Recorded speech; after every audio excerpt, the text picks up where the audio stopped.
Good evening, ladies and gentlemen. Thank you for joining us and welcome to our August 24, 2023 Planning Board meeting.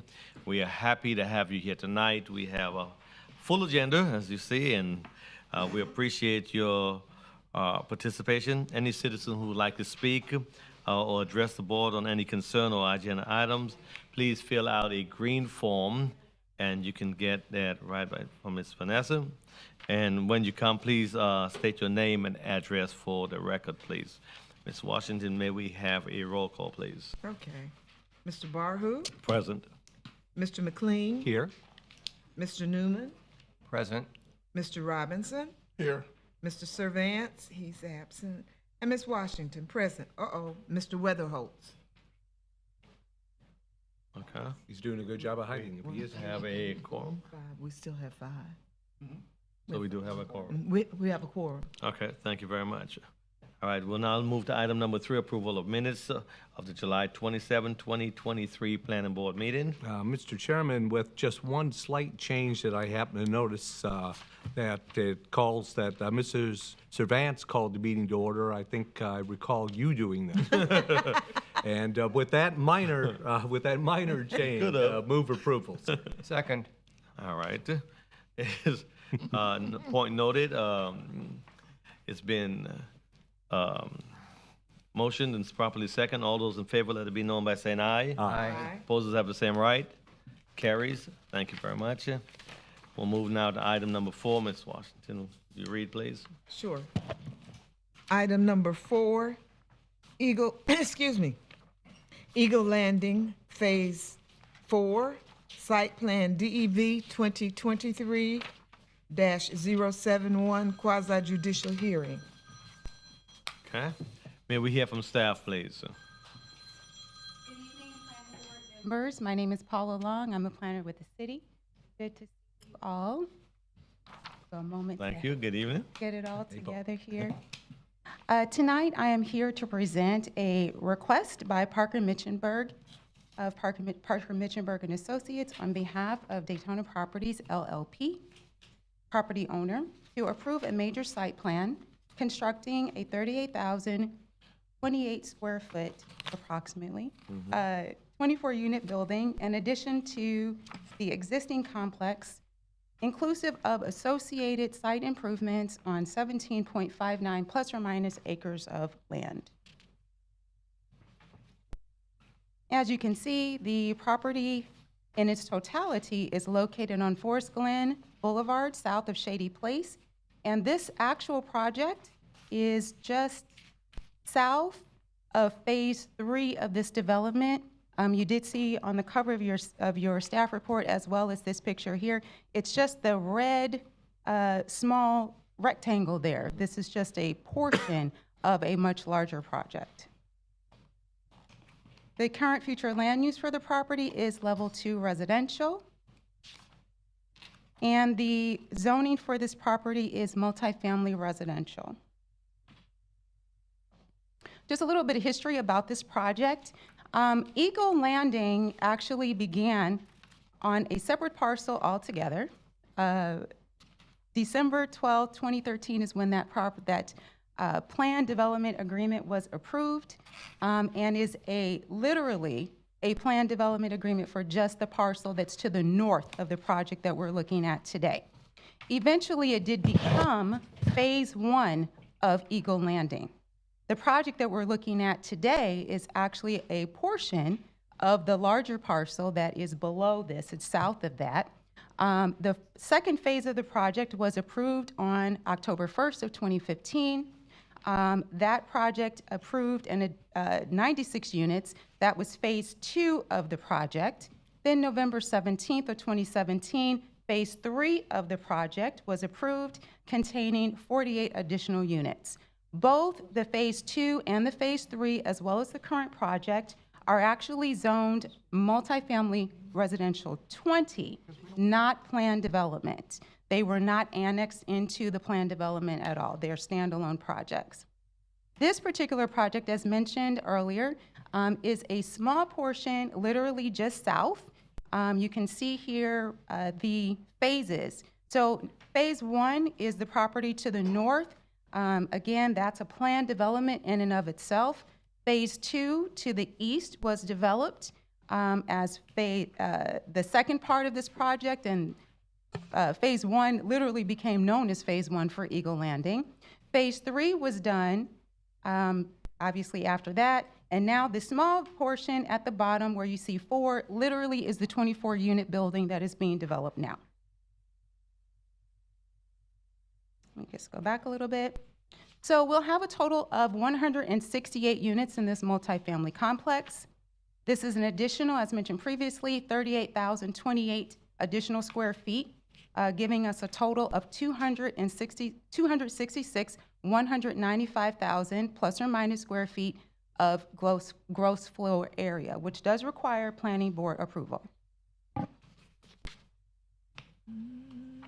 Just a little bit of information. You did see in your staff report the proposed architectural elevations with this lovely picture here, because with all of that, that's not very pretty to look at, but you can see a little bit better what it's supposed to look like a little bit later. A couple of details that I know there are always important for our board members to know. We do have 336 required parking spaces for this property. The project actually has 569 spaces. 18 of those spaces are handicapped. We have 24 spaces for motorcycle parking, and the project also actually has 33 bicycle parking spaces. They are provided, however, they are not required because the actual development is overparked at this point. The complex itself does have 2 entrances for ingress and egress. And if we go back to this, you can be able to see there's entrances at the north and the south ends of the second parcel where we have phases 2, 3, and proposed 4. There actually is an emergency entry, which is not developed. It's there just as an emergency entry that comes off of Forest Glen, as you can be able to see, and you did have that information in your packet as well. The internal sidewalk system will be connected to the existing sidewalk system as a part of this complex. It was always determined that this additional building would be going into place, and so they did make those arrangements at the time when the property was developed in totality. All technical standards have to comply with the LDC.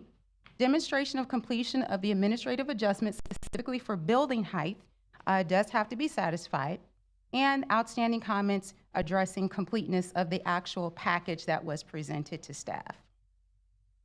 Provided all technical standards of the LDC and architectural height requirements, along with completeness, are met, staff recommends approval of the Eagle Landing Phase 4 major site plan for the construction of a 24-unit apartment complex. A majority vote of the planning board members present and voting is required to approve this application. This does conclude staff's report, and the applicant should be here to answer any questions that you may have. Thank you very much. Are there any questions for staff? Just a quick one, Mr. Chairman. Yes, And sir. Paul, this might be an applicant question, but I'm hoping you might know that it looks like in your land use and zoning table, it talks about Phase 1 that you mentioned is a separate Yes. separate entity. Also mentioned on here that that was primarily used for student housing. Correct. And I'm curious if Phase 4 is being used for the same use. The applicant can be able to answer that Very question. good. I will ask them. Thank you. Okay. Mhm. Any I other had a questions? couple of things. Nope. First, I Yes. didn't see any modifications in here, so I assume there are no modifications. to the No. original. Was this the project, it was formerly a city borrow pit or storage? Well, it's adjacent to a. It's adjacent to that? Yeah, exactly. Okay. I just remember that about the first phase, and I was trying to refresh my memory. Yes. Okay, thank you very much. Okay. Thank you. May we hear from the applicant, please?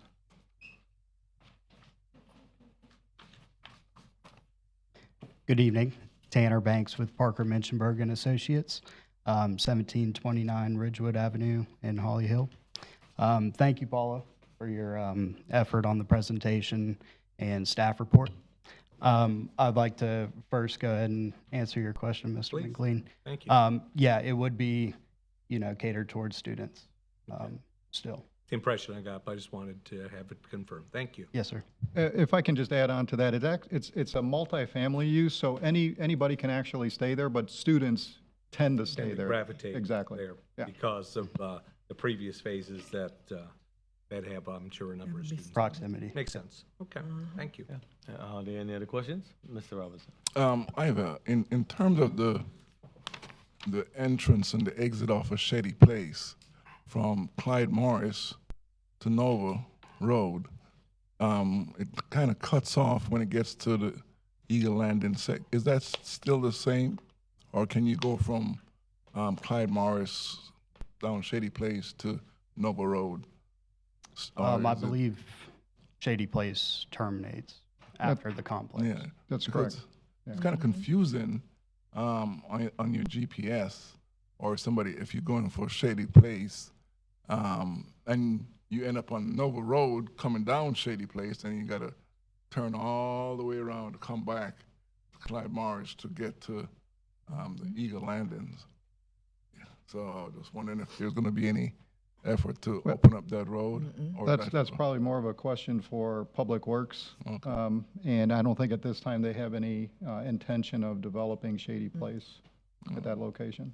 But It's a C. that could change in the future, but there is a right-of-way existing, so they reserve the right to be able to do that. It would seem as if for emergency purposes, that little stretch of road should be opened up. Just the idea. Makes it much easier. Thank you. Are there any other questions? Not for me. Okay. I don't have any other green form. Thank you, sir. Thank you. I don't have any other green forms. Is there anyone else that would like to speak for or against this item? Not, may I have a motion, please? Mr. Chairman, provided all staff and technical comments are satisfied, move agenda item number 4, major site plan approval, DEV 2023-071, Eagle Landing, Phase 4. Second. Yeah, we have a motion properly second. All those in favor, let it be known by saying aye. Aye. Aye. Opposers have the same right. It carries. Thank you very much. Ms. Washington, may we have item number 5, please? Certainly. Item number 5, Beachside Retreat, Planned Development General PDG rezoning, DEV 2022-183, quasi-judicial hearing. Okay, and we do have a request from staff. Yeah, thank you. We actually, we're going to request that this item be continued until the next meeting. As part of the requirements, as you know, there's a requirement for a neighborhood meeting. The applicant has provided all of the information necessary for that neighborhood meeting. They've done their legal notice, they've done their mail notice, they've done their posting, and they provided the city with the information.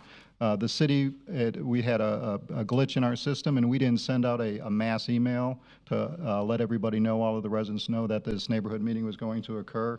So we spoke to the applicant, and they're going to be having another neighborhood meeting, and we'll send out that email and make sure that everybody gets information on that so they can participate in this neighborhood meeting before we get to the planning board.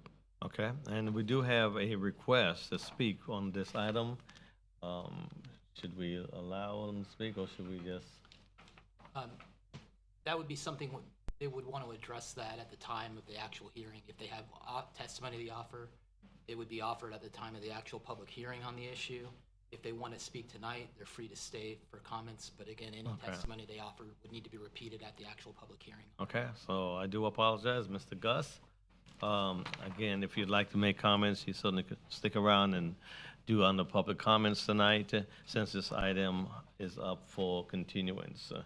And actually, we have another person also, Mr. John Nicholson. Nicholson. Okay, and same thing goes. So may I have a motion, please?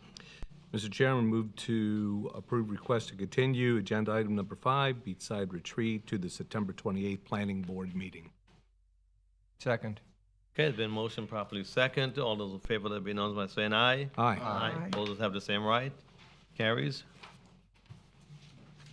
Continue.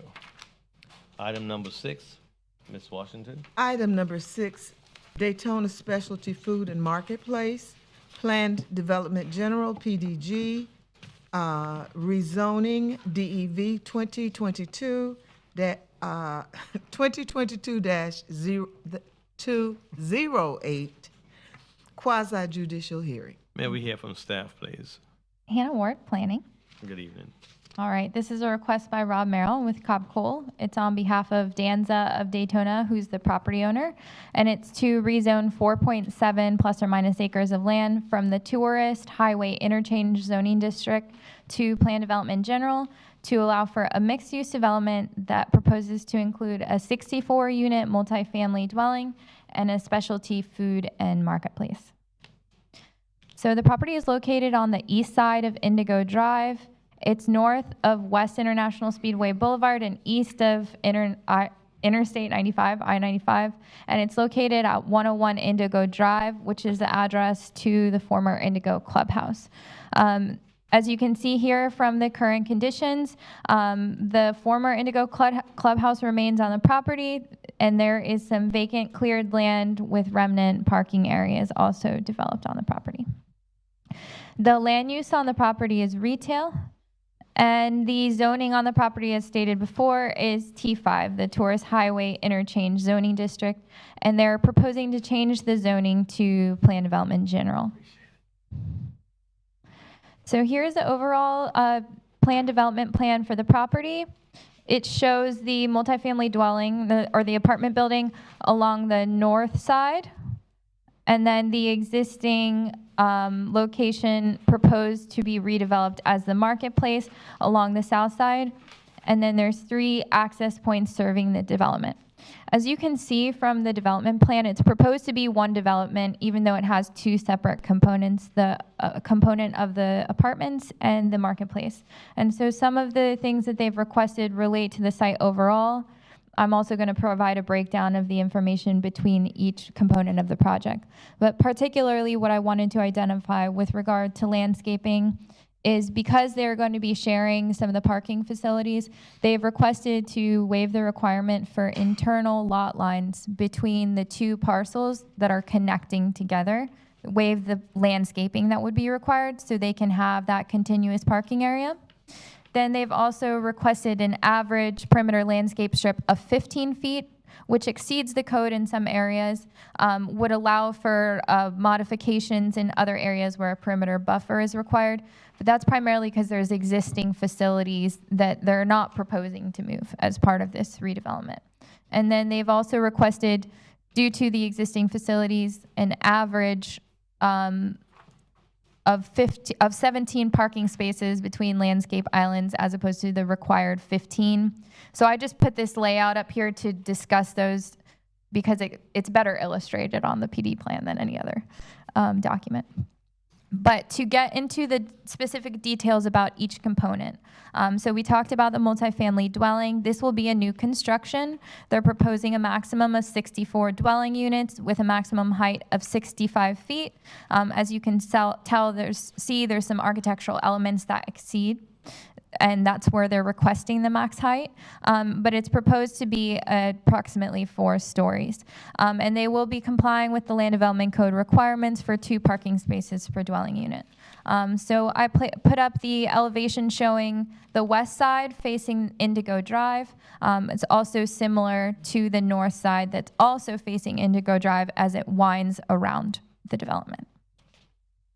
As you can see here, there's some images of the pool amenity area as well as the entry to the apartment building. And then with regard to signage, I broke it down between each component because they're a little bit different for each one.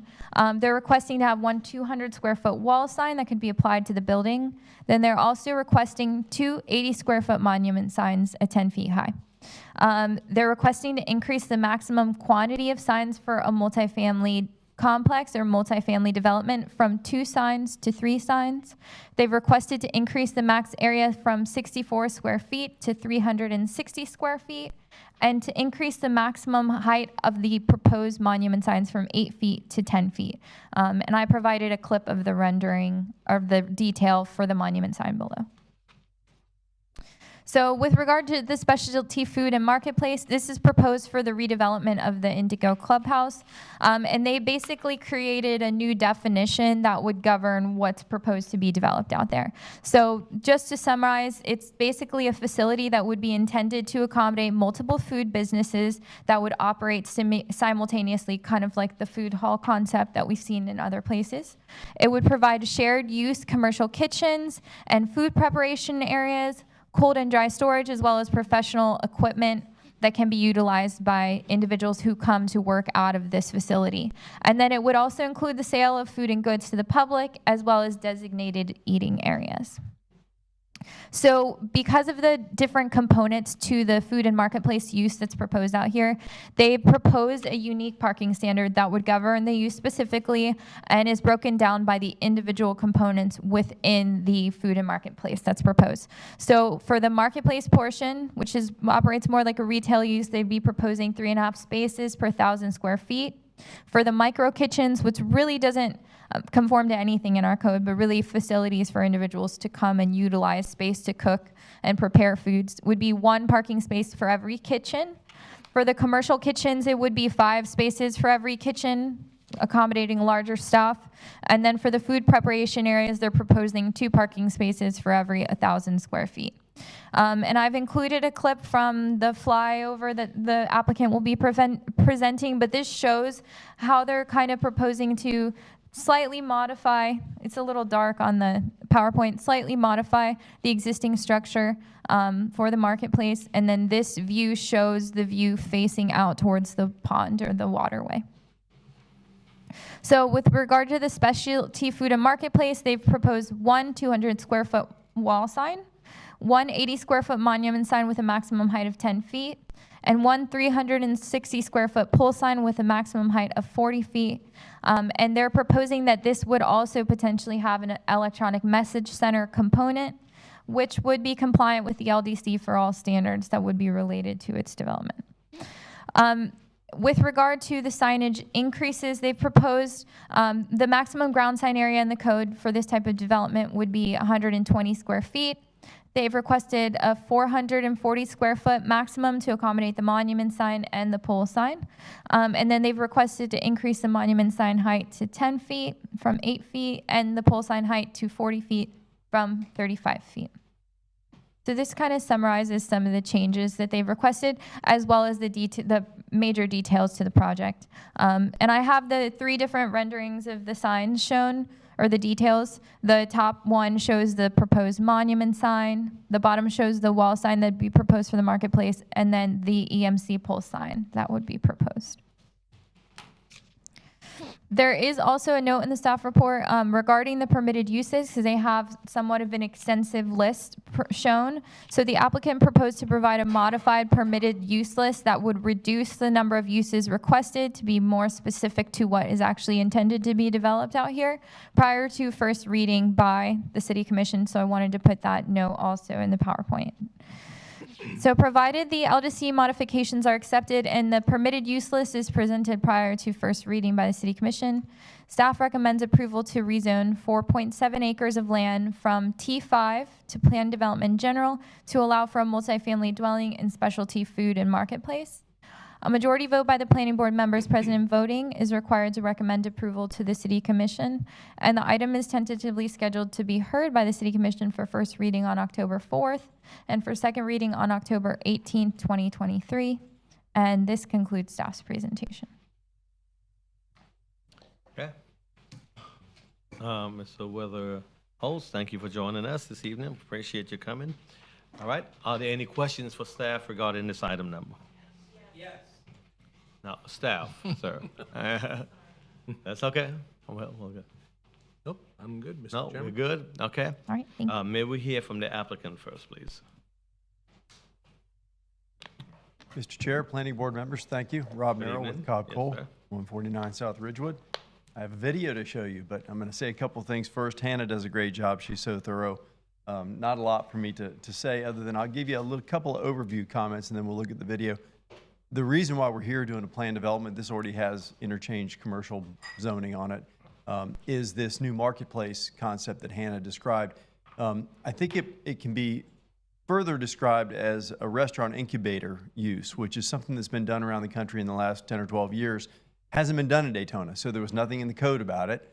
We came in and talked to staff about it, showed some different places that it's been done successfully, and everybody loved the idea but didn't know what to do with it. So we basically had to write the code for it. So when we do that, we do it with a PD, right? So that's the main reason we're here.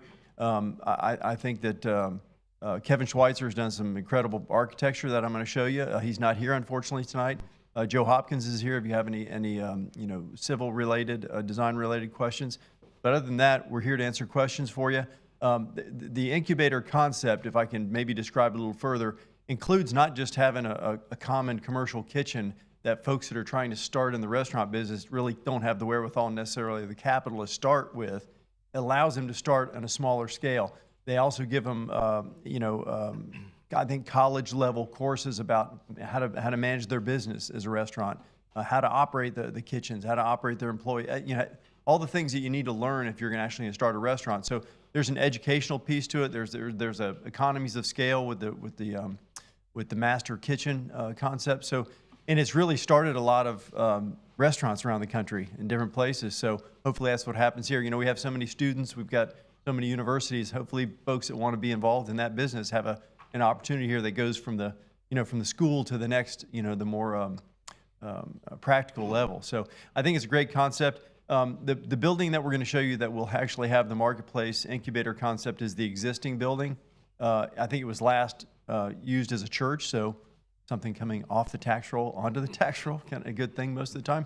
So let me go ahead and show the video for you guys, and then we'll take it from there. I wish Kevin were here to talk about his handiwork, but I'll do my best.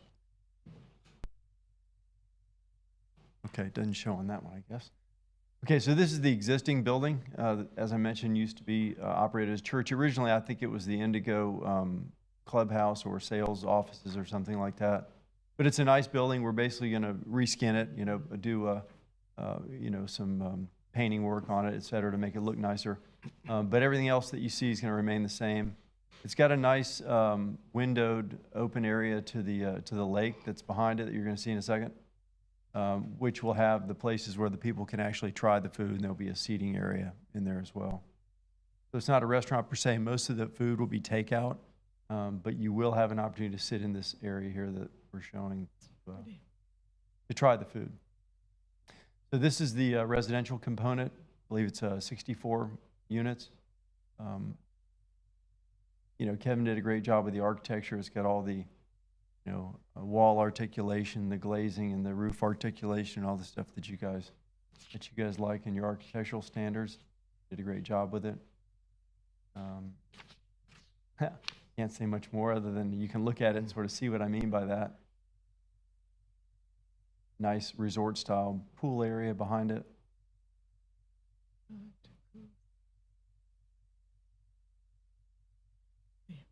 And I think, as Hannah mentioned, both of as individual uses, the multifamily and the marketplace are both parked, required by code.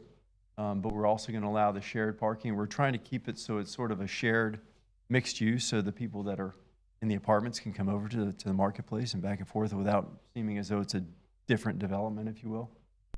So get a look at the inside of it. It's well done.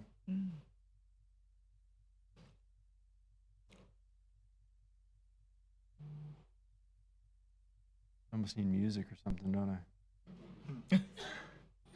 Sing us a song. Go ahead. Oh, nice beach pool.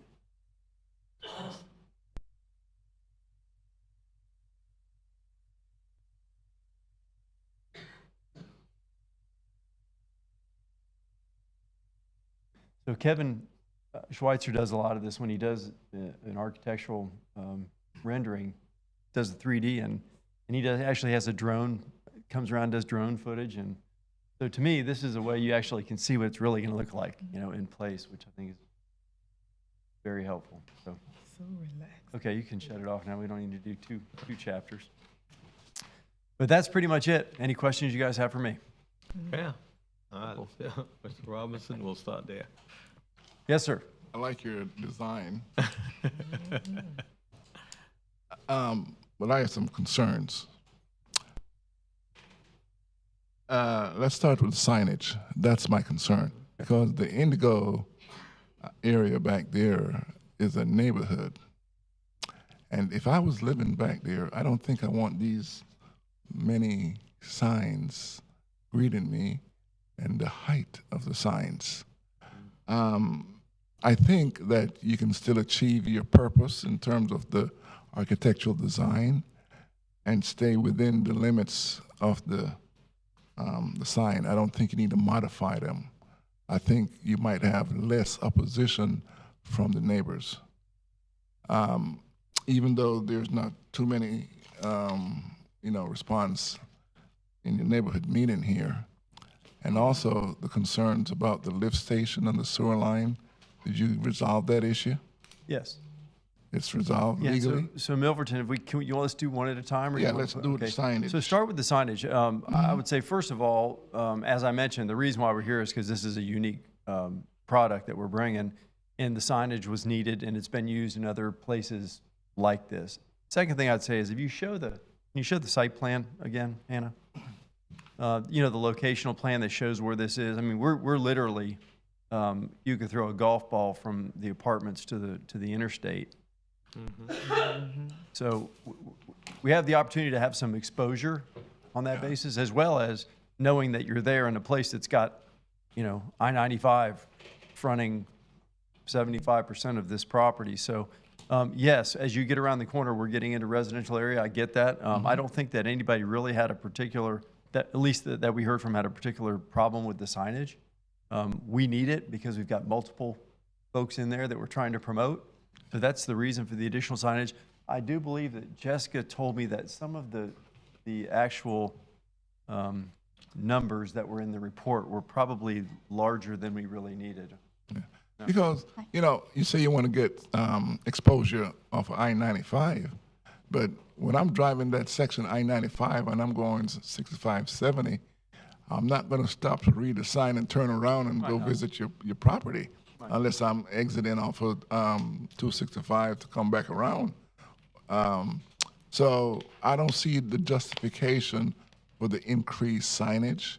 And if you want to blend in with the neighborhood and still maintain your purpose, I believe that you're. So Jessica's going to talk about some numbers, I think, that may be different, Milverton, for your benefit. But I would also say that blending in with the neighborhood, this was designed when Indigo was designed as being a interchange commercial use from the beginning of Indigo. So the residential pieces got separation. It's around the corner, and I don't think there's going to be any effects from this that anybody's going to know about other than driving by it. And like I said, the existing interchange commercial zoning allows a whole lot of stuff that could be way more intense than we're proposing. So from an impact standpoint, as opposed to the signage, I just wanted to mention that to you. Yeah. Hi guys, Jessica Gao, Cubco Law Firm, 149 South Ridgewood Avenue. Sorry, my foot is asleep, so I'm limping up here. When you look at the pole sign dimension that is in your packet, the 360 square feet seems huge, absolutely. But that 360 square feet includes the pole itself and the area, just to be safe. When you look at the sign area itself, which we can clarify with Hannon and the PD as we go through, it's 15 by 10, I think, so it's 150 square feet. Code requires 120, and so really the extra 30 feet there that you're looking at is really the marketplace kind of marquee architectural feature, and then having the EMC component. So I know that 360 jumps out, but the actual sign area is really close to code. So way smaller than, for instance, the things you see on the interstate for Tanger or the Auto Mall or any of the others. It's just a lot smaller. So from a scale standpoint, it's just not that big, 150 square feet. But happy to take your input on this, Milverton, and take it to the commission. Okay, no problem with me to do that. And I just want to add one more thing on the signage. If this were just a straight site plan that we're coming through, the planning board would have the ability, because it's within a half of a mile of 95, to increase the sign height to 85 feet, increase the sign area up to a maximum of 720 feet. That's something in the code that allows this additional signage when you are within that half mile of 95. So we're definitely within that. Put that in there for you. You had something else? Oh, I was. There was an issue with the lift station and the sewer line connections, and We're all good with that. Okay. Joe, come on up. Come on up, Joe. His foot's probably asleep too. Good evening. My name is Joe Hopkins with the Performance Group at 100 Marina Point Drive here in Daytona. There is a lift station that's on the property that's being operated and maintained by another party, and there's cross-access easements and so forth that are shared between the two properties. And we're going to need to negotiate an agreement to share in the operation and maintenance of the lift station. It's been discussed. There's been some documentation that I've reviewed, and I think it's something that we can definitely work out. Okay. But Milton, sounds like some folks wanted to talk about it, so maybe I should sit down and let them talk. If you guys want to hear from them. Yeah, first. let me hit you They with may a know couple things things I don't before you know. go. Oh, he's got a couple. Yeah, Yeah, before we'll you, get a couple other. we're going to hear from them, Rob, if I could. I think the idea of the marketplace, the restaurant incubator is a great one. The Daytona State College has a culinary program, and they have a little restaurant they call Cafe One, where they kind of sample their wares on the public. My wife and I have been there often. They do an excellent job. We all know what the challenge has been in the restaurant industry as far as competent staff, as far as numbers are concerned. I think this is a fantastic opportunity for people like that to be able to learn, and as you say, in an environment, maybe a safer environment than just throwing them to the wolves, so they can learn professional competence in that industry. So I commend the applicant for that. Also, I'm real pleased that in the list of uses where we have communication towers, with the growing community that we have, we need to deal with that. I'm not saying it'll happen, but I'm hoping when you modify your list, keep that in there. And the last thing I'll mention, we're talking about signage, notwithstanding what Dennis just said about the half-mile to 95. It seems that we're hearing a lot of applicants coming with this request much larger than what the LDC requirements are. And I bring this up, not for you particularly, Rob, but for perhaps my colleagues, for us to maybe think about going about it the other way, to say, is our standards, because of the marketplace and because of what we've approved in the past, are they outdated? Do we need to take another look at them to see, with the market and with the here and now, perhaps the numbers that we have for signage may not make sense. There may be situations where it does, but it seems to me, particularly in the last 6 months, we've seen a number of them where the ask is much greater than the requirement, to the point that we're almost saying, well, what's the requirements for? So perhaps that may be something for us to think about and consider in the future. I'm all done, Rob. Thank you. Thanks, Mike. You're welcome. Okay. I love the architecture. I love the idea. On the kitchens, is this just mostly aimed for restaurants? I was wondering, since it's going to be a certified kitchen, is basically what it is.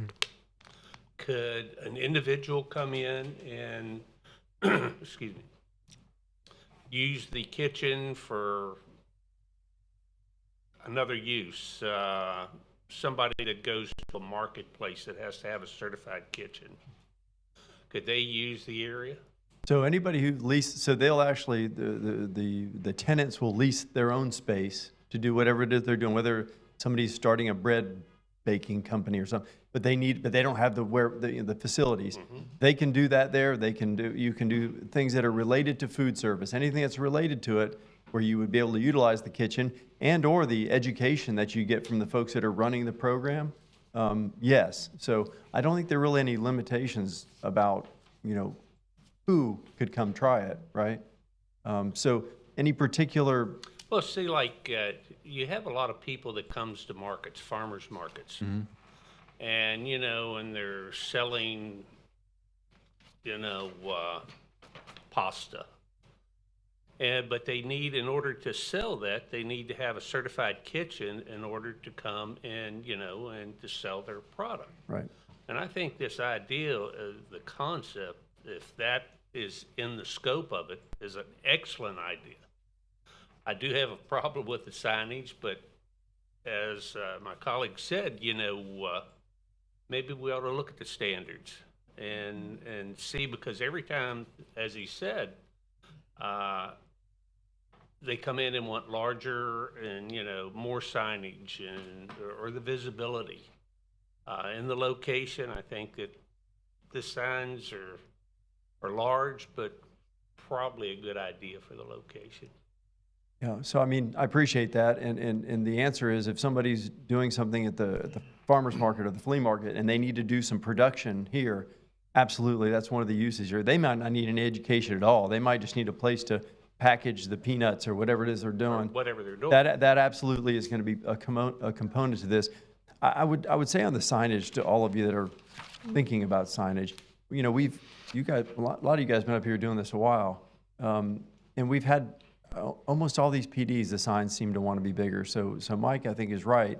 But when you see them, because we got them all over the place now, projects that we've talked about over the years and have been built, have you seen a sign that you really said is awful and too big or too distasteful or inappropriate? I mean, all the signage in Daytona, all the newer signage in the last 8 to 10 years, I think looks pretty good, including the electronic stuff. So we started with this whole nobody wanted electronic signs. It was just, you remember. Yes. And God bless Pam Woods. And she just, they literally had to take me and Pam off in a room for 3 months and say, you guys come back with something. We don't want to hear about it anymore. And we did.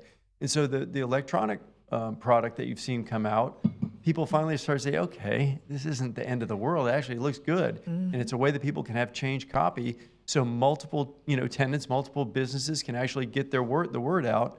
And I don't know, that's just an example of something that we didn't really know, or a lot of people questioned, that turned out to be okay. So live and learn. Okay. Well, I was going to ask you about signs, but that's pretty well been discussed. With the exception of the one extra sign, what is the purpose of that? Do you have multiple entrances, or? Yeah, if you can put the increased sign from 2 to 3. Hannah, let's see. So these are the signs. Do we have something that actually shows the location? Yeah, so in your packet, again, Jessica Gow for the record, Copco Law Firm, 149 South Ridgewood Avenue. There is a sign location exhibit, and you can see that some of the shared signage is located on the multifamily parcel that will support both users, just because of the location of that parcel has more visibility from 95 and Indigo. And so that's why, kind of the increased number is the layout on the site. So what page? That's a good question. I'm trying to find it.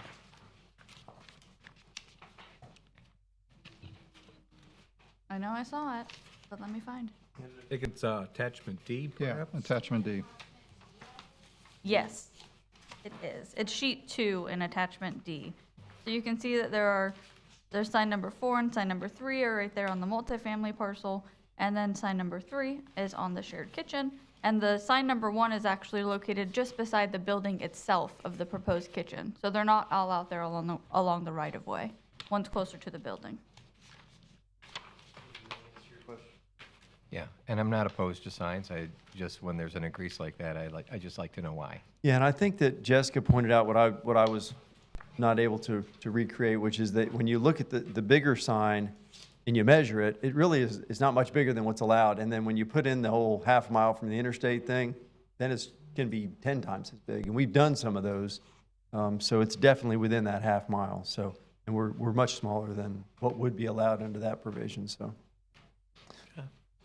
All right. Thank You guys you very done with much. me? Yes, sir. All right. Thank I'm gonna. If anybody has additional information I wasn't aware of, that's going to come up and speak. I want to be able to respond if I can. Yes, sir. Thanks, Rob. Okay. At this time, I got a couple greens forms. Mr. George. Okay.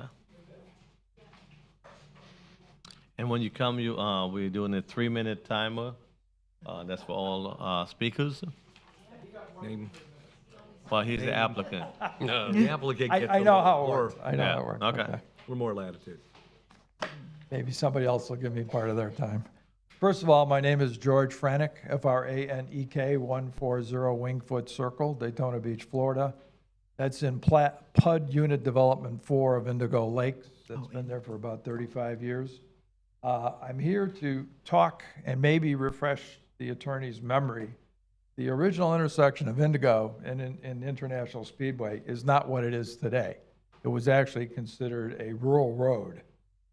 There are minutes from other planning and zoning meetings when the market that now appears in that plaza, which is the wine, Staples, and some of the other ones, they had to rearrange or reassign that intersection to a higher grade.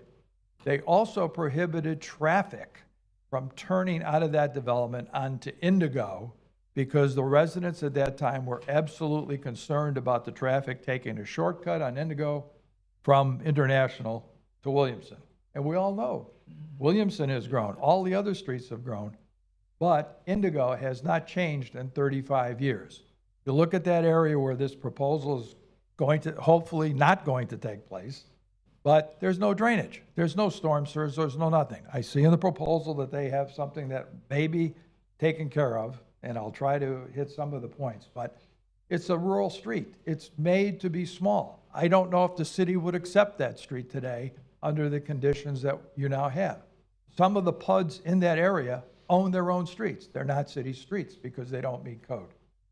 I believe this development is inconsistent with the initial concept of housing as Indigo was developed. Start on the outside, affordable housing, condos, into attached housing, into what I would consider some very nice housing in Indigo. What they're proposing is nothing that fits in with what is there today. There is nothing over 2 stories high, the motel or the apartment building. They're proposing a 4-story apartment building. I noticed the pictures that were up there don't show perspective to the neighborhood. Look around that, it looks nice, it stands out, it looks like a sore thumb in the pictures that he showed you. So my idea is that it doesn't fit with what is currently there. The proposed concept is interesting, I'll give you credit. But what happens if the kitchens fail? Are we gonna end up with food trucks going into the kitchen, loading up for the day's wear and heading out? I lived in an area that had food trucks, different town, different state. It's not clean. It's not necessarily that you're going to have a lot more traffic, and that's one of the things that we need to be considering. The other thing is disposal of food items, vermin, and everything else. None of that's been talked about. But if the concept doesn't work, what do you end up with? Quick comment to the powers to be here, and I apologize. I think your overall plan of development needs to be looked at. We all know that Indigo is still zoned a golf course, and at some point in time, that may change, but this may not fit into whatever people may want to be doing downstream. Thank you very much. Okay. Appreciate it. Average should be buffer. At this time, also, we'll have Gina Gibson. Thank you.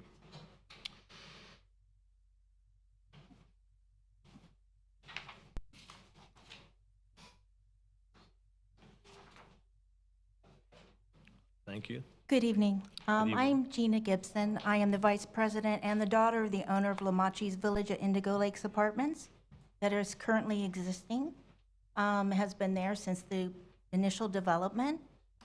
You had brought up a very important point about the lift station. That has not been addressed.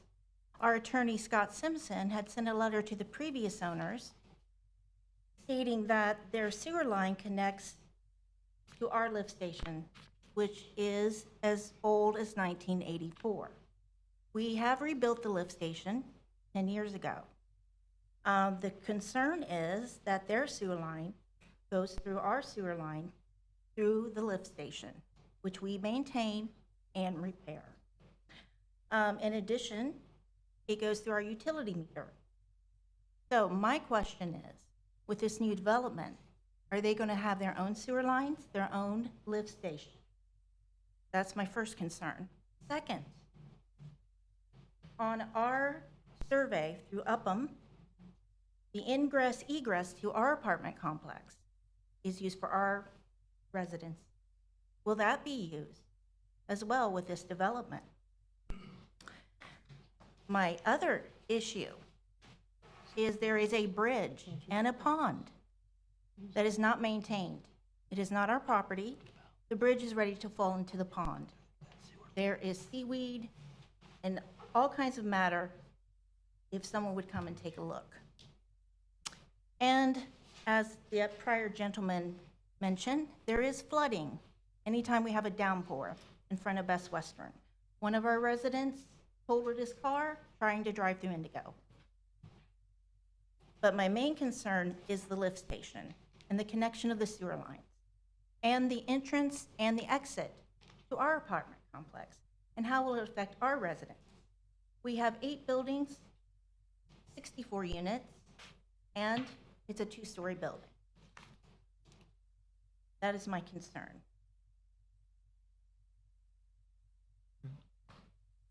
So, my question is, we have not had an agreement with the current developers. I did send a message to Debbie LaCroix of Cobb Cole in regards to these questions and have not received a response.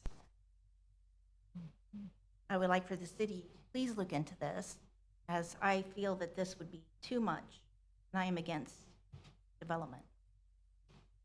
Thank you very much. Thank you. Thank you for your time. Appreciate you. Thank you. All right. This time we have Mr. Gus.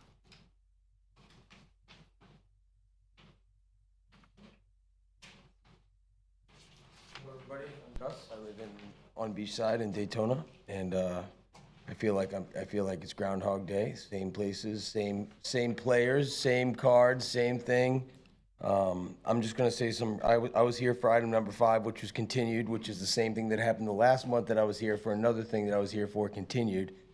Seems like we're just a mess around here. I don't know. Nobody's getting the information, but I'm taking time off of work because I think all this is important.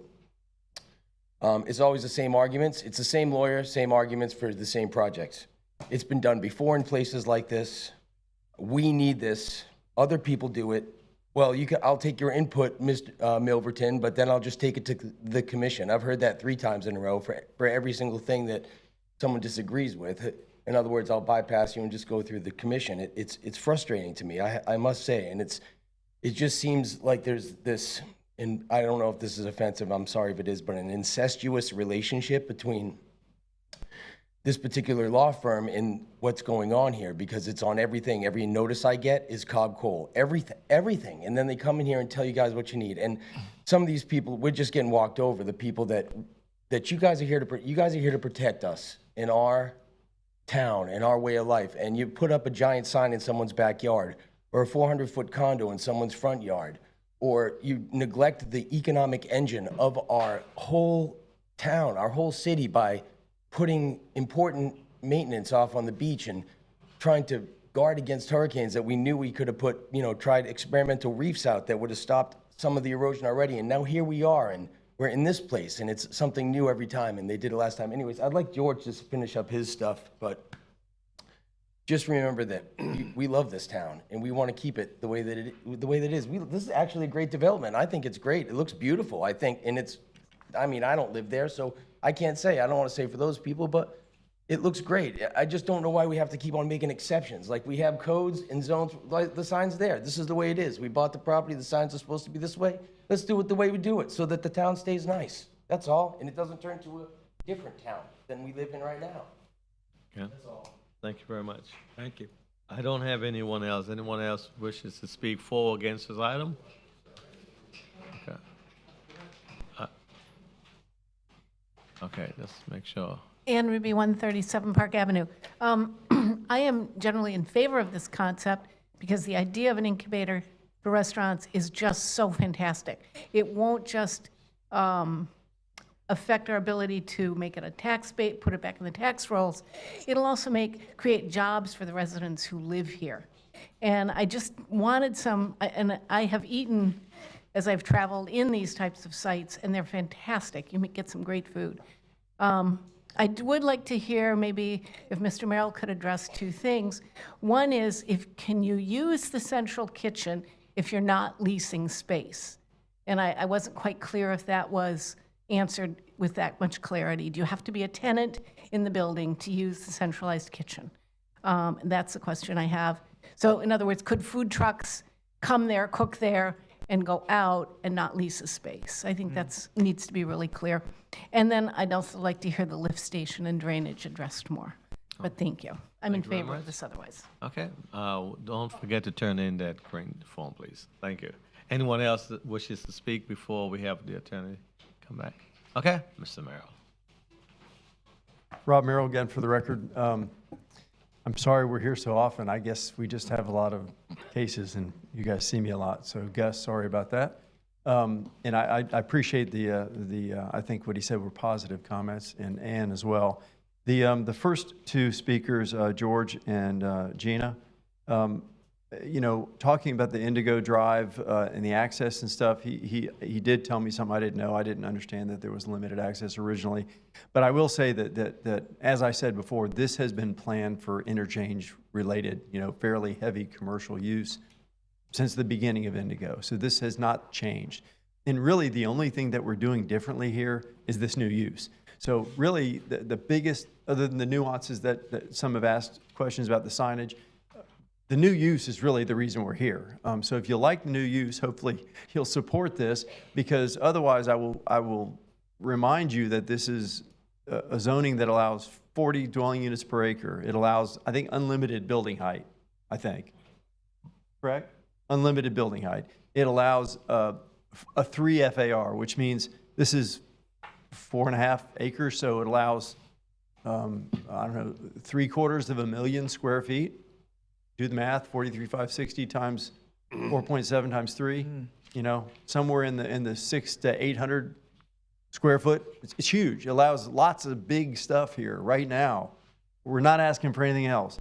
We're doing something way smaller, and we're doing something that I think brings a new use to the community. So everybody seems to like that part of it, and that's really 90% of what we're doing here is bringing a new use that has some new standards, and hopefully you guys will support that. As far as the, Joe, I'll let you talk about the two components dealing with the sewer as well as the flooding, because we did have some conversation with some of the folks when we had our neighborhood meeting about the fact that I think the road, the city road, has some flooding, and that's away from us, and I don't think that it really directly relates to us, but indirectly. So I'll let Joe address both of those things. Oh, yeah. So I'm sorry, Ann. So the kitchens are only for tenants. So you can't just come in and use the kitchen. You have to be a tenant there. So. Good evening. With regard to the lift station, Melverton, it came up again, and I did review the documentation that Ms. Gibson submitted to Rob's office. And in that documentation, Mr. Simpson suggested that there be a cooperative agreement to resolve the operation and maintenance of the lift station. I think that's a good idea, because right now they're the ones that are using it, they're the ones that are operating it, and they're the ones that are maintaining it. So if we send our sewage to the lift station, then I think we should pay a proportionate fair share of the operation and maintenance of that facility. If we can't come to an agreement on that, then we'll build our own lift station and we'll tie it to the city's force main. Our hands aren't tied with regard to sanitary sewer. We have options. So I think at some point we'll enter into a discussion with them and see how that agreement might be drafted and crafted. But I think we have solutions to manage our sewer. With regard to the drainage, it's a public right-of-way. I remember in the neighborhood meeting there was a lot of discussion about that roadway being saturated and flooded to some degree. With regard to our development, we're going to manage our stormwater. We're required to do that by code, by the state standards and local standards. So I did make a comment during the neighborhood meeting that we would look into it. I think I'm going to meet with the Public Works Director and see if there is some blockage or some issue or something that could be resolved, or some remedial improvement that could be done. I understand it's an issue. It's within the public right-of-way. We're going to take a look at it and see if we can offer our suggestions or recommendations to try to resolve it. But on site, we're going to manage our stormwater just like we always do, and we're not going to impact anybody else negatively. Quick question for city. Was there any history as to that development being solely?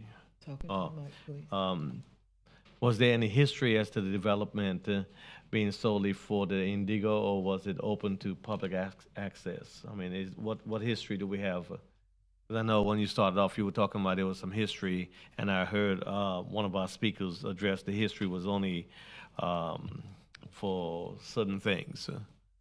And And I don't know how much you. No, I don't have the information. I believe him that maybe when it was originally developed, there was limited access, but Okay. but I do know that now it is a public right-of-way for access into there. Okay, so traffic-wise. It would have to be reviewed. Traffic gets reviewed as part of the site plan process. We review any impact to the road system and with the additional uses.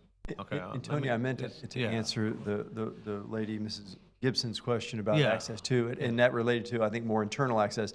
I think the gentleman, George, was talking about things that have happened that are outside of this property, like he was talking about the shopping center that came way later in the process, that changed the way everything circulated, but all of that was done through public dedications, et cetera. So it is what it is now. It's a two-way open, Right. Well, let me public ask- street. So, but she had asked about internal connections, and I think there are lots of cross-access easements and parking easements and stuff that are embedded in this Indigo history. What I will say for the record is we're not intending to change any of that, to answer her question about access. So what you see on our plan is what you get. And to the extent any of it involves, for instance, Joe was talking about there was some drainage rights that come along with that are part of a master plan. Right. We'll use those to the extent we need to use those, and otherwise we'll take care of our own. Right, so according to code. traffic study have not been done as to the impact of the traffic. No, and as we in- come through site plan approval, and you guys get to see the site plans, you'll see us go through the full TIA process and test for concurrency and prop share and everything else that we do. You guys have seen that before, so. Okay, and I think we have some other questions real quick from our board. Just a quick one. This might be more of a Joe question than a Rob question. Just talking about this lift station situation, obviously been longstanding and challenging.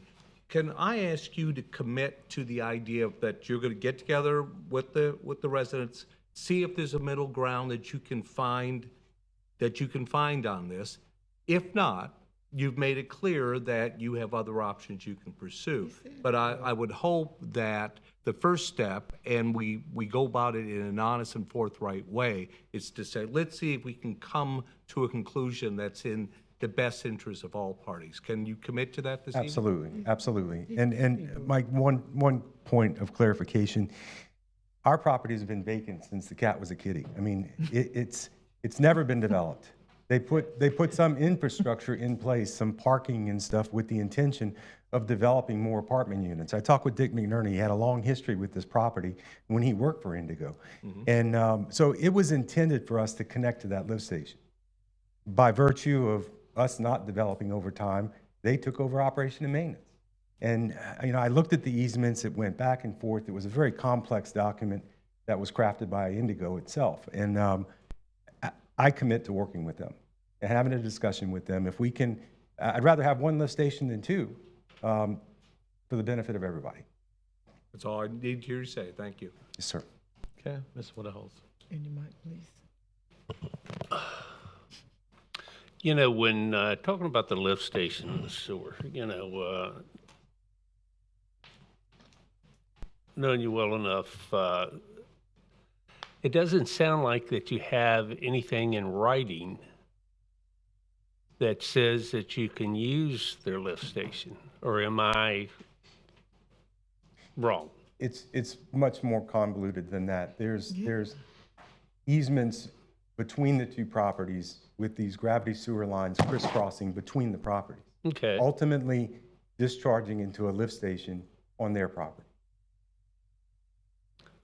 That still doesn't answer the question. Do you have anything legal? Do you have a legal option to use their lift station?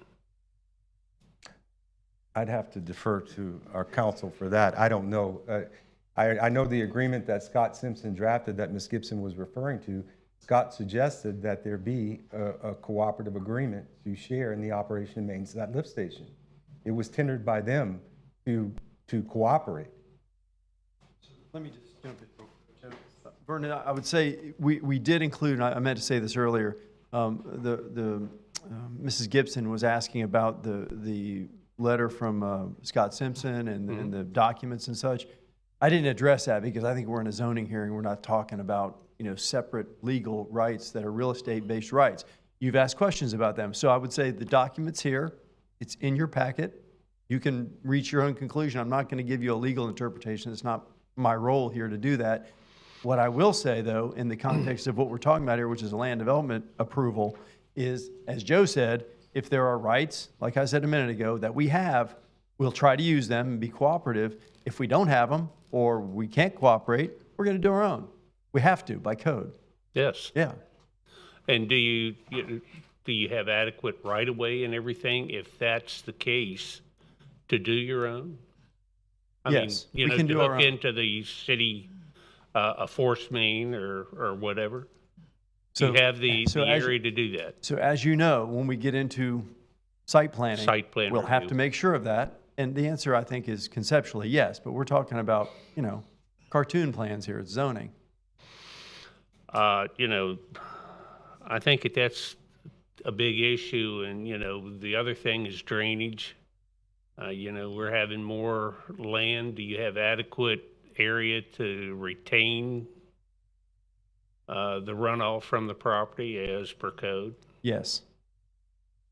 I mean, that's one of the issues, because I know the area well, and it's a little low there. And So as you know, and we've talked about, Vernon, a lot of things that are being flooded that we hear flooding complaints about are either maintenance problems or Absolutely. something's happened that blocked an entrance to an outflow, or it was stuff that was built before we had these high standards that Joe now has to live by. Has to live So by. with this piece of property, without question, we will be above code in terms of the water management district and the state and local standards.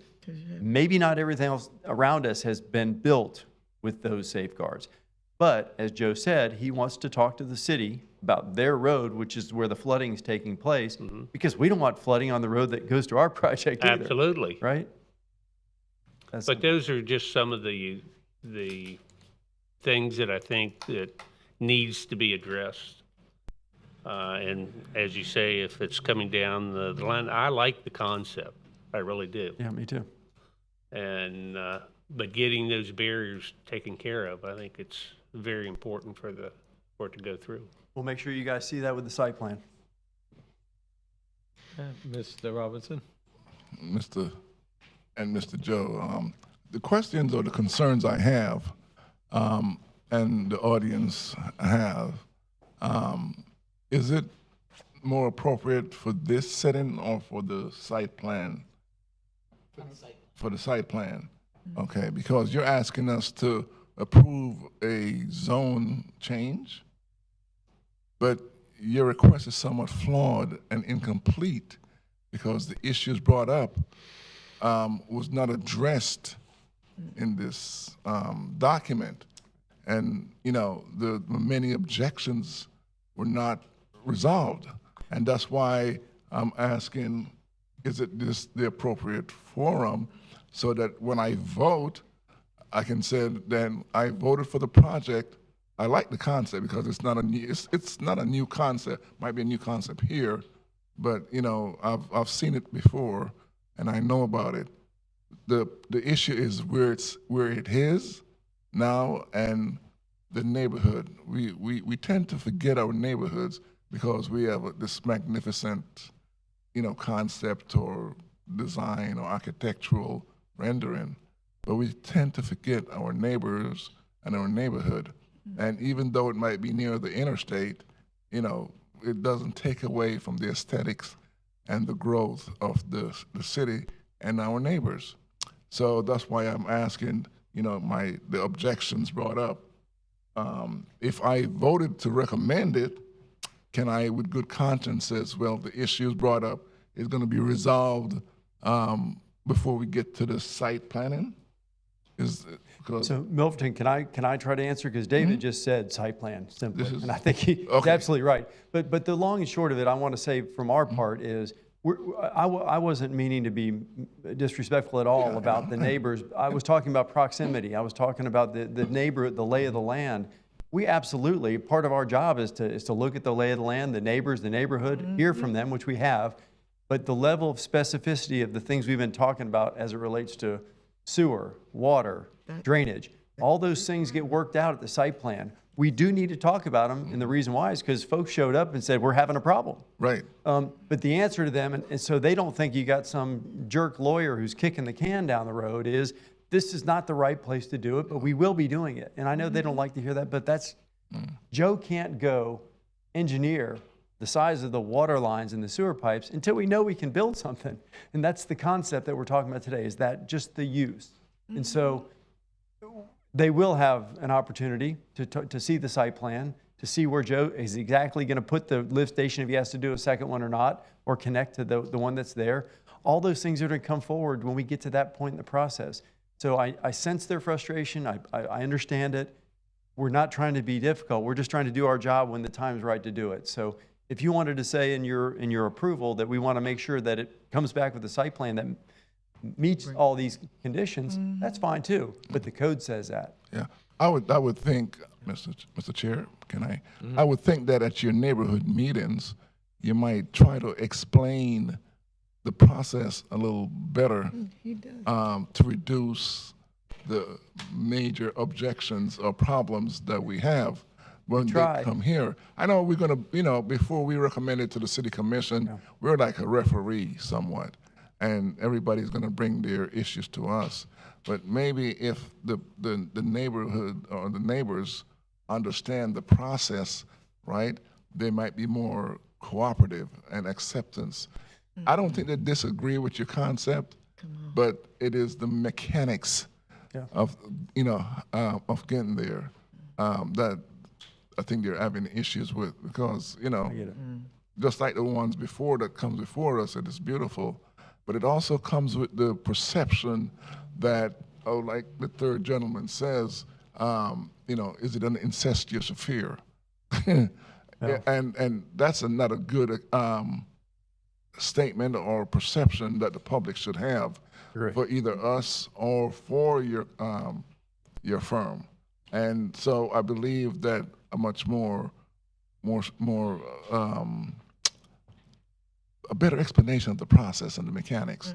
And Point taken. And let them understand. Point taken. We're doing our best, and we'll keep trying. The whole neighborhood meeting concept is an evolving concept still. It started only a few years ago. It's a wonderful concept. It's a good idea. We like it. We think it's productive. We think this meeting that we had on this particular case was pretty productive. A lot of things actually were talked about, nuances and details that we haven't gotten into tonight. So I felt like it was a good exchange that we had, and we'll keep trying, Milverton. We've talked recently about, in some other cases, about bringing more stuff when you sit down with the neighbors. We normally try not to get too much in the weeds, but we're going to be prepared to do that if we need to. So I hear your message clearly. Thank you. Yep. Okay. Thank you very much, sir. Okay. Appreciate it. All right, I don't have any other green forms. Again, one more time. Anyone would like to speak for or against this item? No, sir?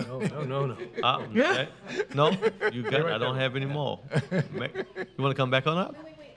No, okay. No, because we already had green forms and so forth. I don't have a form for you. Absolutely. You're more than welcome to do the public comments. I don't have a green form. Yeah. Well, he, as an attorney and an applicant, he has the right to do that. Is that correct? That's correct. He's the proponent of this zoning change, and so just like in any other court proceeding. Right. Okay. So I'm happy to talk to anybody afterwards too. Yeah. Thank you. Okay. All right. So at this time, may I have a motion, please? Yes, Mr. Chairman, providing all land development code modifications are accepted and a modified permitted use list is provided to the City Commission prior to their first reading. Move to approve item number 6, Plan Development General Rezoning, DV 2022-208, Daytona Specialty Food and Marketplace PD. I'll Second. it. Okay, we have a motion properly second. All those in favor, let it be known by saying aye. Aye. Opposers have the same right. It carries. Thank you very much. Yeah. Good night. Good night. All right. Item number 7, please. Item number 7, special use permit review standards, Land Development Code text amendment, DEV 2023-196, legislative hearing. Okay, may we hear from staff, please? Good evening, Rose Askew, Project Manager. Good evening. This is a request by the Growth Management and Planning Department to amend Article 3, Section 3.4G4, Special Use Permit Review Standards of the Land Development Code to remove text requiring Planning Board recommendation to waive zoning district standards. Recent review of the Land Development Code, and I know I say that every time because in planning, we are responsible for the Land Development Code, so we have to continuously review it to try and improve the standards or correct any standards that may be in there that currently may be inaccurate or that are not up to, that don't meet criteria and stuff for the way development is today. So you normally hear me say that on all of them. That's because part of what we do, more specifically me, is to review it and talk to staff about things that currently don't work in our city at this point. So it's a review of the recent Land Development Code revealed the special use permit requirements included language that only allows the commission to waive zoning district standards if the planning board recommends approval. The current makeup of the planning board is that each commissioner assigns one representative for their zoning district to the board, and the mayor assigns one member at large that can be anywhere within the city. The requirement for the board that is appointed by the commission to have the authority to determine whether the commission can waive planning board zoning district standards essentially gives the planning board authority over the city commission, who is the elected body for our city. So to fix this inconsistency, or should I say oversight, because it should have come out a long time ago, because advisory boards cannot tell the commission what to do. They can't make that determination. Right. So to correct the limitation that has been put on the commission's authority, staff is requesting to amend Article 3, Section 3.4G to remove text requiring planning board recommendation for approval to waive zoning district standards. And this is the actual proposed language. All we're taking out from Article 3 is just the line that says specifically waived by the planning board and city commission. It is only the city commission that can waive that. So as a recommendation, staff recommends approval of the proposed text amendment to amend Article 3, Section 3.4G, Special Use Permit Review Standards of the Land Development Code to remove text requiring planning board recommendation to waive zoning district standards. This concludes staff's presentation. Okay, are there questions for staff? Okay. Just a quick one, Rose, if I could. One at a time. Yeah, I'm sorry. No, go ahead. This makes perfect sense for the reasons you just stated, but I am curious, once this goes through, assuming that it does, can the planning board still recommend waiving a zoning board standard? You can recommend, but this currently says the city commission can't recommend approval unless you all recommend approval. So you'll still make your normal recommendations. It's just that the recommendation will not be on the condition that the commission can't approve it if you all don't recommend approval. Gotcha. That's the point I was hoping you'd make. Thank you. Yes, sir. Okay, Mr. Rose. Miss Rose. Yes.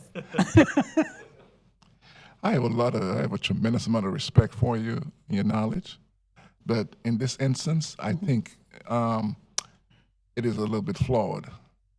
Okay. The commission depends upon the planning board as part of its duties to make recommendations to the commission.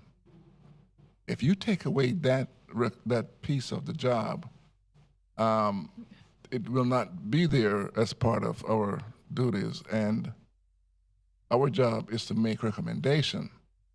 The commission or the commissioner can vote to reject any recommendations that we make as we go along the way. They are not bound by our recommendation. It is just a strong influence in how they vote. This current text bounds them by it.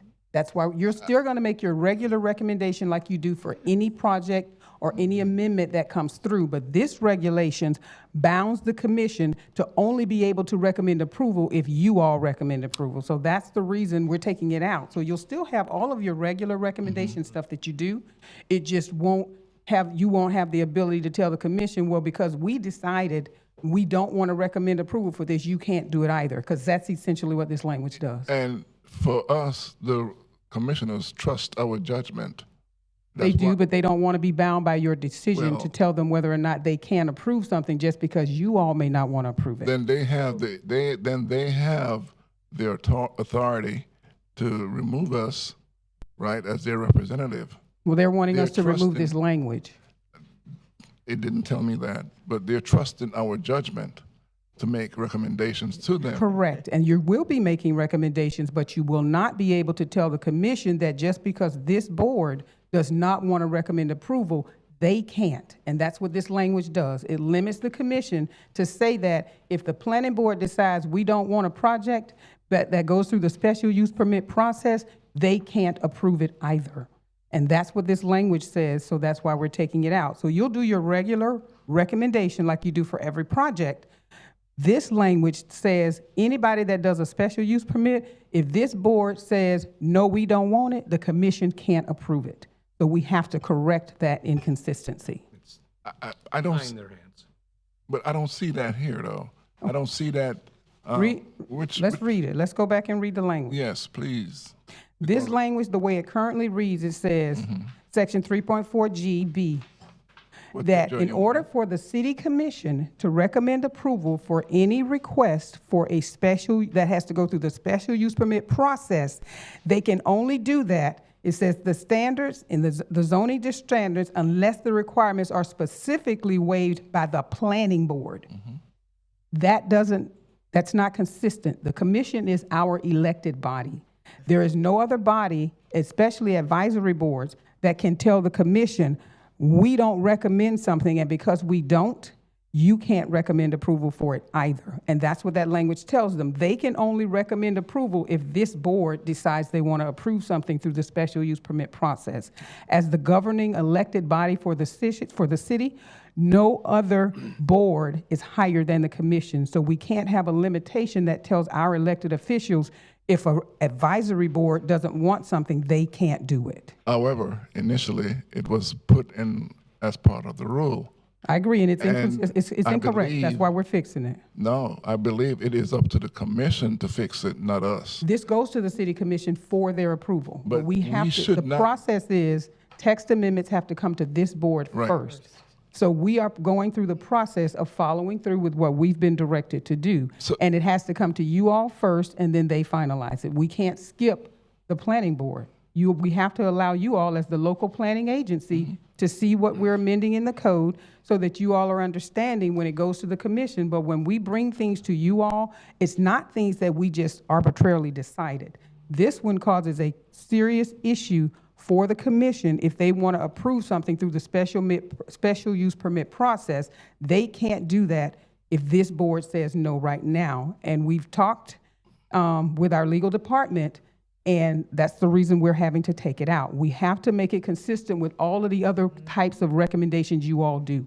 As an advisory committee, as the local planning agency, you all do recommendations on everything. So now this will require through the special use permit process, it'll be the same type of recommendation that you do for every other project that comes through here. That's all it does. It's going to make it consistent with every other type of recommendation that you all do. This one is the only one that has a restriction that doesn't allow the commission to do something based on what you all say. I would disagree. Okay. I would thoroughly disagree with that because Can I just believe- ask, Okay. Yeah, Hold on, let him finish, bro. Hold on. Are you finished? I'm finished. Okay. For now. This amendment that really just intended recommendation as- is made, Oh. does it have to be a unanimous vote or just a majority vote? For this one, As it stands now, the recommendation that comes from the planning board in this it just case, has to be a vote by the It just planning has to board. be That a is correct. majority vote? Yeah, this is So- this is the text amendment. Nearly so half the planning board can reject it, but it would still have to. It will still go to the city still bound commission. the That is commission? correct. Okay, Okay. that's what I wanted to be clear. Tony? Yeah, it will still go. I just wanted to point out that this is primarily a housekeeping amendment that we're seeking. The code, this is an advisory board as it relates to special use permits. And so the way the code's written could lend itself to the interpretation that this board could make a determination that would bind the commission. But the commission under the code has the authority to override that decision. And so the reason we're removing this provision or seeking to remove this provision is merely to clarify the way we already interpret the code. And so it's not taking any power, it's not changing the application process. The special use permits would still come before the board and the board would still make a recommendation to the commission. It's just that we're removing this language that creates some confusion, just to clarify so it's consistent with the other provisions of the code. Okay, thank you. Okay. I think, where the confusion starts with myself. I've changed a lot of zoning and different things, and I've been on a lot of different boards. Say like the building board, for instance.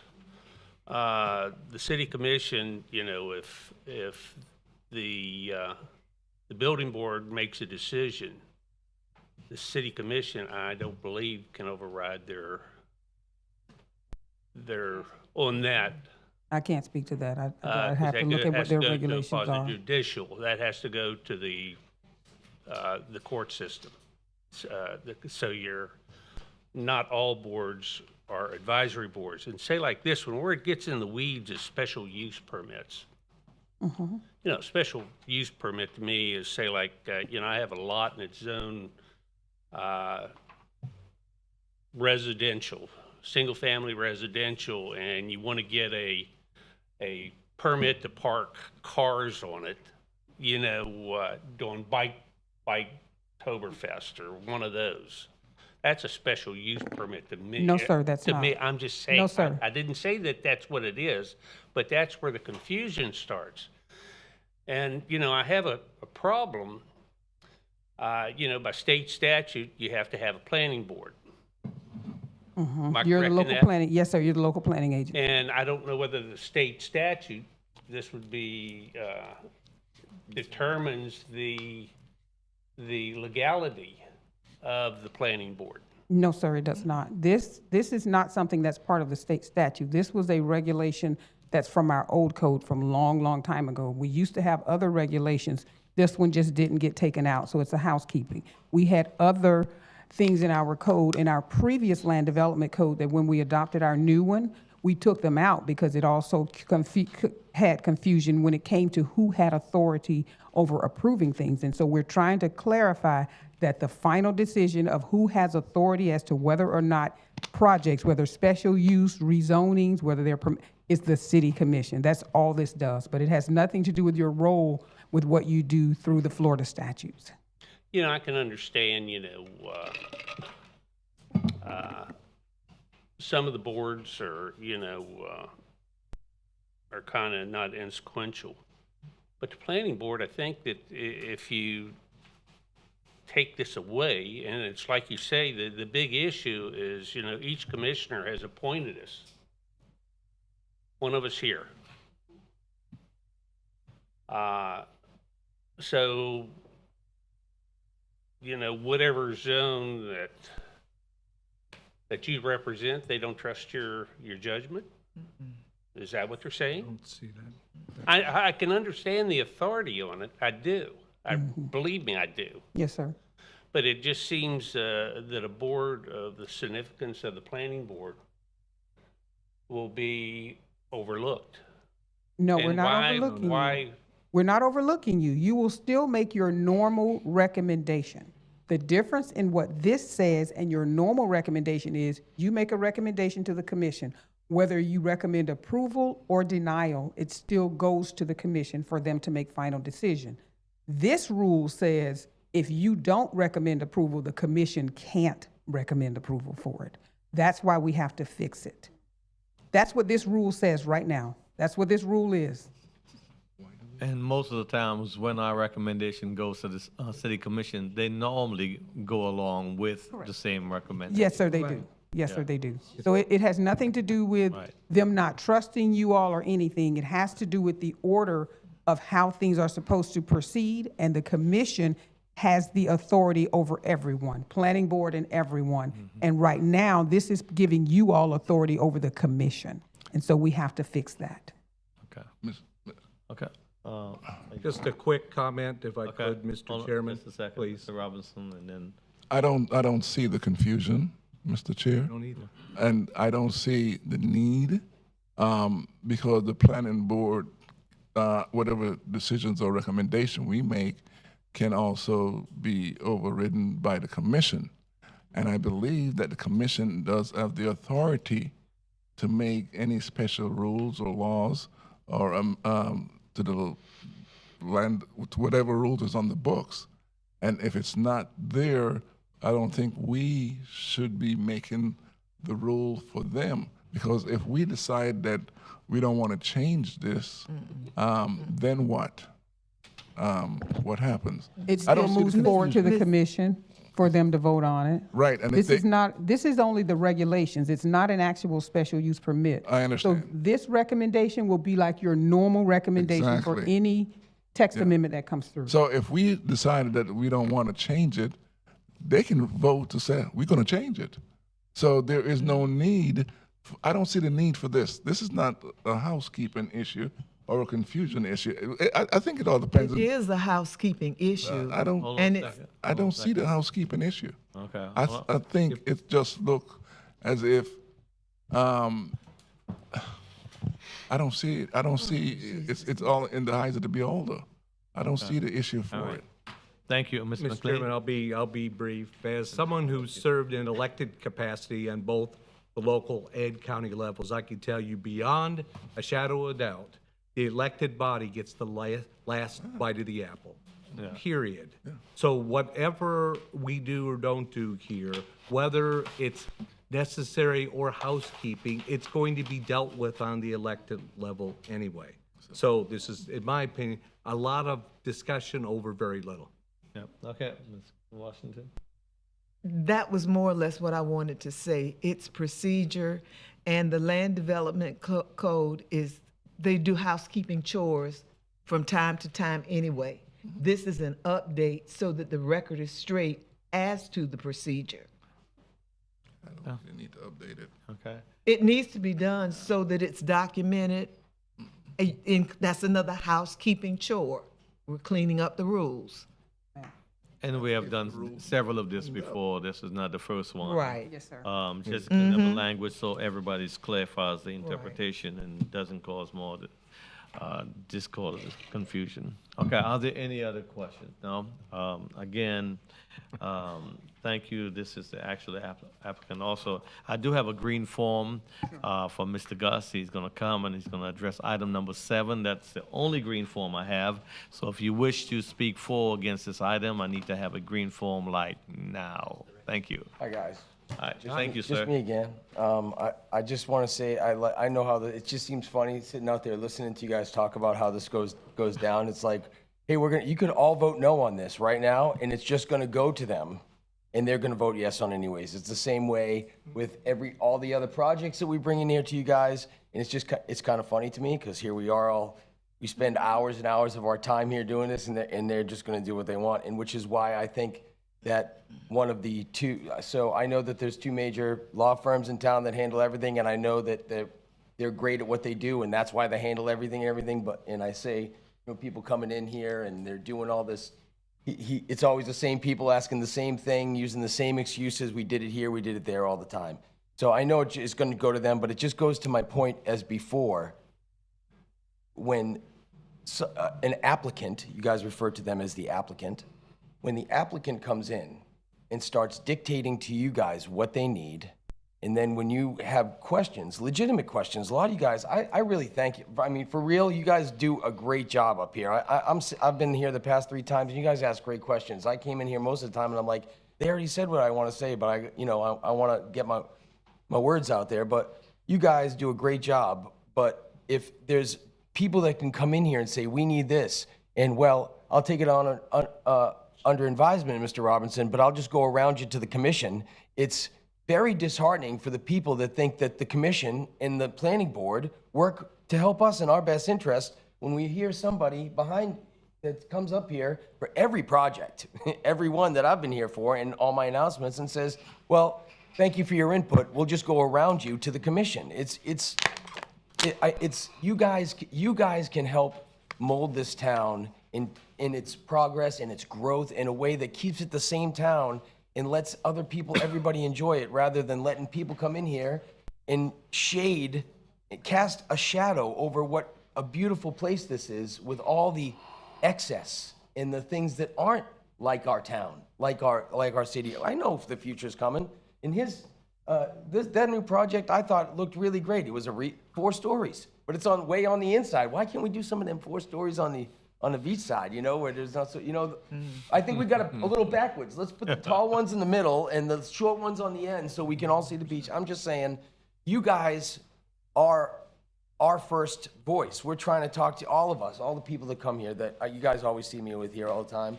And I appreciate what you do, and just know that we love this town, and we hope that your plans as the planning board plan to keep our town as close to beautiful as we can make it, like the way that it is with growth. You know what I'm saying? So thanks, Dad. Thank you, sir. Appreciate you. All right. I have another green form in my hand, and it's Miss Sandy for item number 7. Item 7.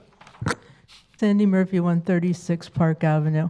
I think that a lot of what we hear up here is people not understanding the way that our boards work, even in terms of the authority that they have with regard to the commission, with their obligation, whether it's to people who come up and speak or to the law, and how the process goes. I think it would be a wonderful thing if, when folks came up here or came into the meeting, if they needed to know how a development project comes through, they could pick up something that shows them where all the pieces come in so that they know. The idea that people come up here and tell you things and then you're just nothing is ridiculous. You put a lot of time and consideration in. The commissioners pay great attention to what it is that you're telling them, and that's why the discussion up here is so very important. So I appreciate when all of you raise points, and I think in this case, it's something that's become kind of much ado about nothing, in that it's a very quotidian change, and I hope you'll just approve this and go forward. Thank you very much. I do appreciate that. I have another green form in my hand, Miss Annie. Hi, Anna Ruby, 137 Park Avenue. I think it's great. Rose, you did a wonderful job explaining it. Thank you. It's very clear this needs to happen. I did want to say that Beachside Neighborhood Watch a few months ago invited one of the attorneys from the 2 big firms you see all the time. We invited Joey Posey. He came in, he explained the PD process to our members, and I think they walked away with a better understanding of it. I'm sorry some of the people on the beachside chose not to attend, but I think that's something the city might want to consider doing, is the public, they can do it in a meeting, in a developer-initiated meeting, for a neighborhood meeting. They can explain it. But I think when people come in so angry and so upset and feeling like they have no voice and no power, they need to understand the process. And part of the understanding the process means showing up more than just once in a while. So I just think it would be very helpful if the city could maybe try to do what Beachside Neighborhood Watch did, and just try to explain to the public, maybe put together some videos that people could watch, so that there could be a better understanding of how this how this whole process works and what your role is in it. Because you're citizen volunteers, and you just, you should be commended for what you do. I know you take tremendous amount of time and give careful, thoughtful consideration to it. And I have heard you've been vilified in the past, and that's not right. And I think you guys do a great job, and I would like to see more education for the public. Thank you. Thank you very much, and we do appreciate your comments. I don't have any other green form for that item. And I think several great points were brought up, and I like the idea that we have a flow chart, so when folks are coming to address certain things, that's available to the public. I think that's just a hands-on tool that they can use. All right? May I have a motion, please? Yes, sir, you may. Move to approve agenda item number 7, LDC text amendment DV 2023-196, special use permit review standards. Okay. Second. Have a motion properly second. All those in favor, let it be known by saying aye. Aye. Aye. Opposers have the same right? No. Okay, so that's 5 to 1. Okay, carries. 4-1? 5, yeah. 5 to 1. Well, thank you very much. Okay, thank you very much. Item number 8, other business, Downtown Blue Road redevelopment area board report. We met, had a presentation basically on the redevelopment of north end of Beach Street, other projects that are going on in the area, which escape me at the moment. But we did have a nice presentation. There were no agenda or voting items. We did discuss, there was some discussion about the shutting down of the Magnolia Street Market, which is gone now. Okay. All right. Thank you very much. Midtown redevelopment area board report. Midtown Board did meet, very interesting meeting. We had a presentation from the individuals with the, that we had here last month.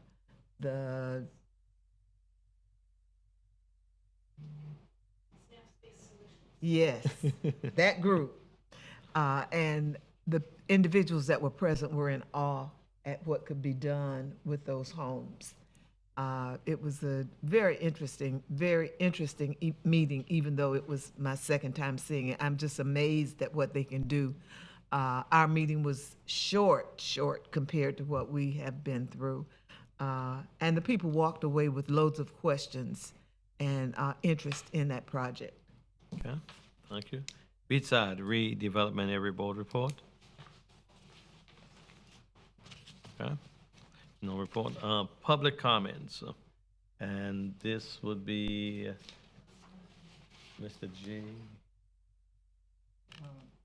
Benavente. Benavent. Thank you, sir.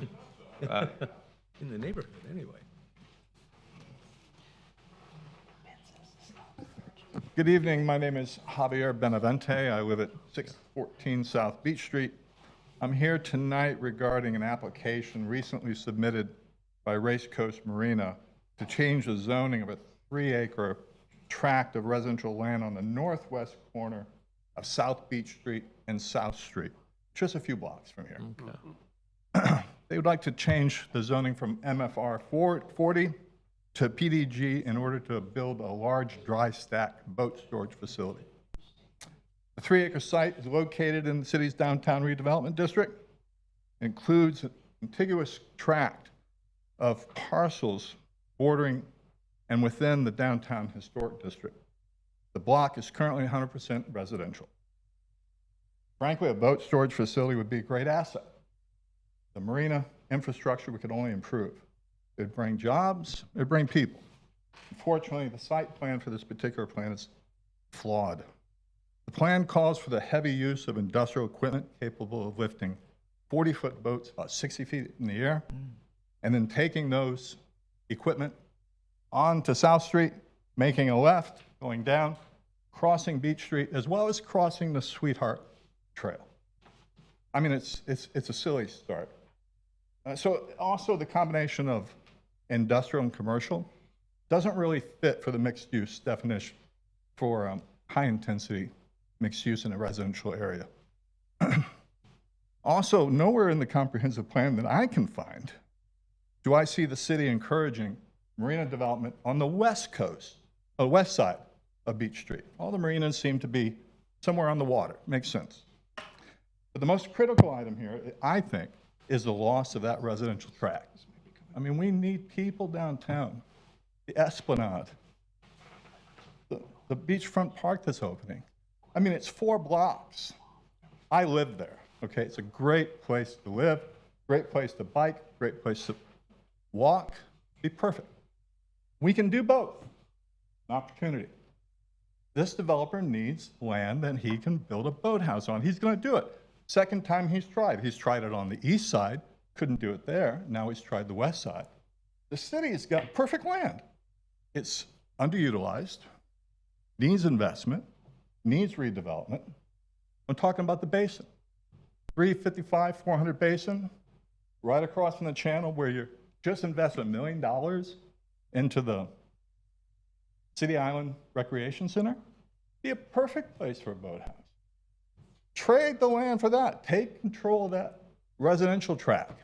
Imagine how you can incentivize affordable housing, market housing, control the density, control the height, help the residents. Please run with the idea. Thank you. You do both. Thank you. Thank you. Okay. We also had a couple folks that had that item that we said we'll give them an opportunity to speak during the public comments, and that's Mr. Gus, and I think he spoke earlier and he left. But also I have Mr. John Nicholson. John Nicholson, 413 North Grandview Avenue. I want to piggyback on this. Several items have come before you on the beachside. Not that she's an old lady, but in the 1990s, we had meetings with regard to what the beachside development was going to be. And it had been determined that we would prefer to have tall and narrow rather than short and squatty. The idea was that if you put the buildings 4 and 5 stories high, but 500 feet long, and only 15 feet between buildings, you would get no sun on the beachside after a certain hour. Whereas if you bought the properties lengthwise, and with every distance that you went out, you could go higher, we decided that would be the better plan. Now that was, again, 20, 25 years ago, correct? Yes. Now, it appears that we've now changed, and I don't know whether you changed it, because I don't recall ever having a discussion that we were going to negate that and change it to this, because if you've seen it, the one in front of Steve's Diner, 350 feet long, then the one that they're squeezing in at Silver Beach, it goes within, I don't know, 10 feet of the property line, north and south. Those are squatty, long buildings. Well, they're also tall, but what they do is they block the sun on the beach, both of them, all right? We just approved, and it's almost finished, an apartment complex on Driftwood. It literally goes within 10 feet of A1A. When you're there, you're literally looking straight up at a building. There's almost no landscaping on the side. It is horrendous. I don't know how it got passed, but it's not what we wanted. So if you did not change it, please don't vote with your vote to change it. Because that Driftwood apartment should never have been wall to wall. It should have been tall and narrow. If you look at the Island Crown, if you look at the Mediterranean, if you look at the Aliki Tower, all tall and narrow. So it gives you this impression that there is a beach, that there's sun, there's sand, there's all of that. If you go with what Ponce Inlet did and end up with wall-to-wall buildings, that's what happened to Golden Beach and Miami Beach and that area in the south. It's wall-to-wall building. When you drive down Collins Avenue, it's what everybody complained about. And so that's why we determined that we didn't want to be Collins Avenue. We wanted tall and narrow with plenty of space between it. So would you either discuss that, whether you change it or not? Thank you. Thank you. Thanks, John. All right. This time we have staff comments. Thank you. Yeah, just one comment. As you know, the City Commission approved a redistricting of the City Commission districts recently. Within those City Commission districts, as you know, each City Commissioner has the opportunity to appoint a board member within their district. In almost all cases, when the redistricting was done, the planning board members remained in the district that they were originally in. Unfortunately, Mr. Newman has been, his district has changed and he's no longer located within District 3? So you have moved to District 2. Yeah. So he will no longer be able to represent District 3 since he's located in District 2 now. So this will be Mr. Newman's last meeting because the districts take effect September 1st. Yes. So. Wow. And I just want to say, I've always enjoyed working with you. Thank you very much for everything you've done. You've always been a voice of reason and always brought good comments to the planning board, and we appreciate that. So thank you very much. Thank you. It's been my pleasure to work with everyone here. Yeah. Thank you, Mr. Nigo. Thank you, Miss Mr. Jamie. So that means we'll have to Sure. get another person for that. And I have to say, I'm glad, I'm hoping they talked to you prior to this meeting. I was aware of it. Okay, you was, okay. I think yeah. Ann Which actually pointed we- out we to me did. the So redistricting. Thank you, Dennis. and- Thank you, staff. And I figured it out early on and wrote actually had some emails back and forth with Ben Gross about whether or not I would continue. Okay. So I was well aware pretty much immediately after they redistricted. Okay. Well, again, we do thank you for all of your time and expertise and. Well, next time you're here, I'll be home watching Jeopardy. Leave that alone. Rubbing it in. Okay. Thank you so much. And we have board comments and Mr. Robinson. One of the things I'd like to mention is about the flow chart. I understand the confusion and the lack of knowledge from the public, because when I first started, that was one of my requests to ease my learning, is that the planning department come up with a simple flow chart to help me become adjusted, to the process. Because if we don't know the process, then, we're here forever, and then, I get these strange looks. But maybe as we progress, we can do a slight flow chart, and that would educate not just the public, but also us. And, it's taking me, my learning curve as I get older becomes much longer. Thank you. Yeah. And I'm going to miss you, Jamie. I'm going to miss you. Thank you. I too will miss you, and I do appreciate you and the time again we spent together. I do also want to say thank you to all the staff at the city and Dennis and his team and all those that help, again, give us and gather all this information and do all the behind-the-scene work. And we do appreciate our packets and the stuff that we have to read in our spare time. So thank you all so much. Have a lovely and wonderful month. Be safe, and we will see you the next time. Meeting adjourned. Thank you.